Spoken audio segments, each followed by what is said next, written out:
Hello दोस्तों, स्वागत है आपका अपने यूट्यूब चैनल में। हम आज आपके लिए लेकर आए हैं जलियांवाला बाग हत्याकांड का पूरा इतिहास।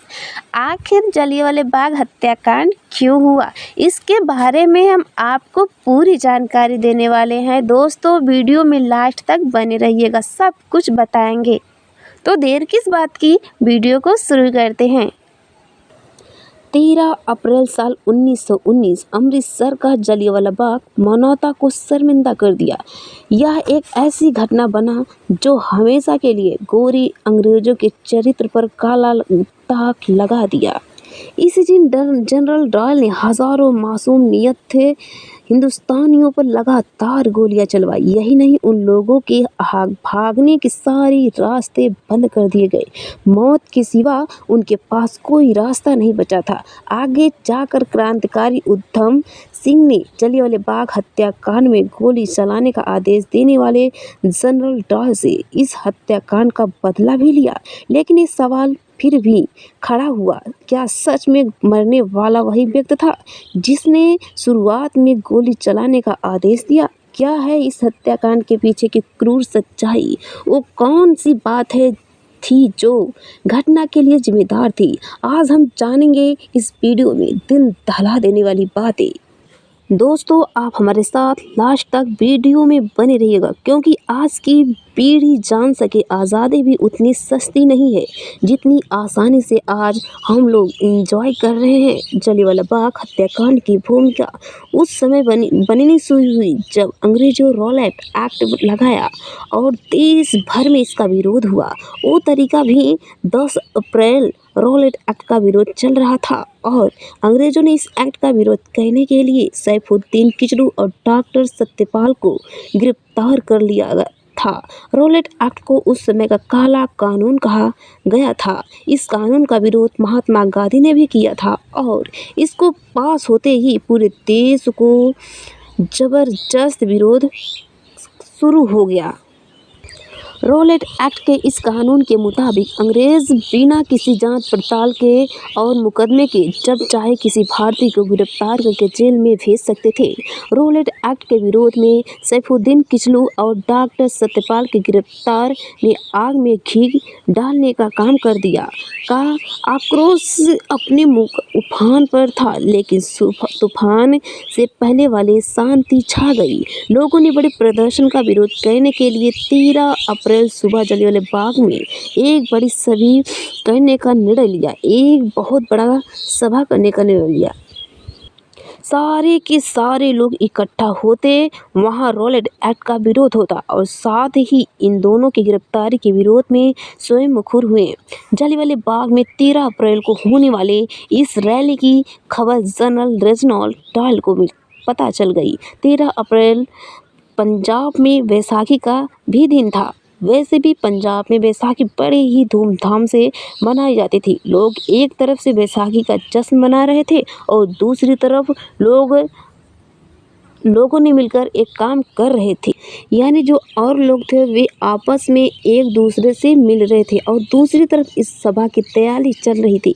लेकिन जनरल डायल ने इस सभा के खिलाफ पहले से ही तैयार कर ली थी। उसने 12 अप्रैल को ही अतिरिक्त सैनिक टुकड़ी बुलाकर अपनी तरफ से पूरी तैयारी कर ली थी। सुबह का वक्त था, लोग बैसाखी के त्यौहार के चलते खुशियां मना रहे थे और अपनों से मेल मिलाप करके बाद लगभग 25,000 लोग जलियांवाला बाग में आम सभा के लिए इकट्ठा हो गए।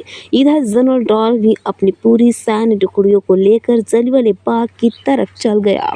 जलियांवाला बाग में भीतर जाने का एक ही रास्ता था। लोगों की शहर सभा को चुकी थी, लेकिन यह मालूम भी नहीं हुआ कि कब जनरल डायल अपनी पूरी सैन्य टुकड़ी लेकर अंदर दाखिल हुआ और उसने जलियांवाला बाग के मुंह पर तोप रखकर बंद कर दिया। इसके बाद अपने सैनिकों की पोजीशन लेने के बाद जनरल डायल ने सीधे लोगों पर फायर करने का आदेश दे दिया। बिना किसी चेतावनी के एक शब्द बोले जनरल डायल ने आदेश का पालन करते हुए सैनिकों ने अपनी अपनी बंदूकों का मुंह खोल दिया और लगातार लोगों पर गोलियां बरसने लगी। जलियांवाला बाग में जनरल डायल ने 50 राइफल और अन्य हथियार भी लेकर पहुंचा था। इसका मतलब है कि पहले से ही तैयार होकर आया था कि उसे क्या करना है। जवानों ने इस दौरान लगभग 10 मिनट में 1600 राउंड फायर की। लोगों को ना संभलने का मौका मिला और ना बचकर भागने का। जवान बिना रुके लगातार फायर कर रहे थे। जनरल डॉल ने आदेश ही कुछ ऐसा दिया था। फायरिंग केवल बंदूक से गोली लोड करने के दौरान धीमी पड़ती थी, वरना यहाँ के मौजूद जवान लोगों पर लगातार फायर कर रहे थे और लोगों में अफरा तफरी मच गई। वहाँ मौजूद महिलाएं, बच्चे, बूढ़े, जवान सभी अपनी अपनी जान बचाने के लिए वहाँ से भागने लगे। लोगों ने वहाँ पर मौजूद कुएं में कूदकर अपनी जान बचाने की कोशिश की, लेकिन कोई फायदा नहीं हुआ। कुछ लोग दीवार पर चढ़कर भागना चाहते थे, कुछ फायदा नहीं हुआ। जनरल डॉल के सैनिकों ने हर किसी को चुन चुन कर मारने की कसम खा रखी थी। भागकर कुएं में कूदकर जो लोग अपनी जान बचाना चाहते थे, उस कुएं में से 120 लाशें निकाली गई। वहाँ कुआं में कूदकर मरने वाले लोगों के खून से भर गया। उस कुएं को आज भी खूनी कुएं के नाम से जाना जाता है। और इतना ही नहीं, इस बाग के दीवारों पर गोलियों के निशान मौजूद हैं। लगातार 10 मिनट हुई अंधाधुंध फायरिंग के बाद जब जनरल डॉल राष्ट्र की तरह हंसता वहां से बाहर चला गया, और इतना ही नहीं, अमृतसर की सड़कों पर जो भी भारतीय उसे नजर आता वो उसे भी गोली मार देता। मारने वालों को अपनी तोप के पीछे रस्सी से बांधकर घसीटता हुआ लेकर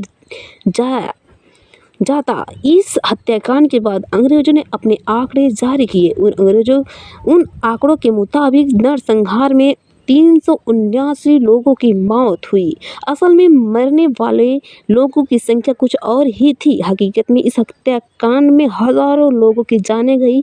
इस दिल दहला देने वाली घटना ने पूरे देश को हिलाकर रख दिया। चारों तरफ इस घटना की निंदा होने लगी और जांच की जिम्मेवार जनरल माइकल ऑटपॉयर को दिया गया। गोली चलाने वाले जनरल डॉल ने कहा कि गोली चलाना उसकी मजबूरी बन गई थी। उसने अपने कर्तव्यों का पालन किया। अगर वो गोलियां नहीं चलवाता तो वहां की मौजूद भीड़ ने उसे ही मार देती और माशाअल्लाह का उल्लंघन होता। माइकल ऑटपॉयर, जो इस मामले की जांच कर रहा था, वह जनरल डॉयल के इस बात से संतुष्ट हुआ और आगे चलकर इस मामले की जांच लाहौर के इंटर कमिश्नर द्वारा की गई।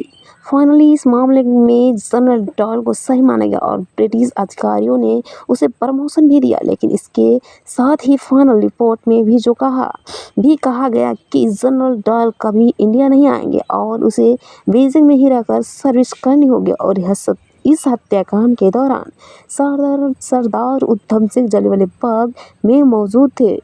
ये उनकी खुद कीमती थी कि इतनी गोलियां चलने के बावजूद भी बच गए। लेकिन उसने कसम खाई थी कि इस जलियांवाला हत्याकांड का बदला जरूर लेंगे। लेकिन इस हत्याकांड के मुख्य आरोपी जनरल डॉयल की 1927 में एक बीमारी के चलते उनकी मृत्यु हो गई थी। लेकिन इस मामले की जांच करने वाला लेफ्टिनेंट माइकल ऑटपॉयर अभी जिंदा था। इधर उधम सिंह प्रतिशोध की आग में जल रहे थे। वो एक गरीब परिवार से थे। उन्होंने गगर बॉडी ज्वाइन की। इसके सिर से पहले से ही माता पिता का साया उठ गया था। लेकिन इनका लक्ष्य तो माइकल ऑटपॉयर था, जो कि लंदन में था। जैसे ही ये जानकारी उन्हें मिली, वो लंदन जाने का उपाय खोजने शुरू कर दिए। उन्होंने बड़ई काम करना शुरू किया और कुछ पैसे इकट्ठा करने लगे। पैसे इकट्ठा करके वो अमेरिका गए और वहाँ से लंदन पहुँच गए। लंदन में वो एक रेस्टोरेंट में काम करने लगी और रेस्टोरेंट में काम करते हुए पैसों इकट्ठा करने लगे ताकि एक पिस्टन खरीद सके। इतने सब काम करने के चक्कर में उधम सिंह को पूरे 21 साल लग गए। आखिर वो समय भी आ ही गया जब उधम सिंह अपने लक्ष्य के करीब पहुंचे।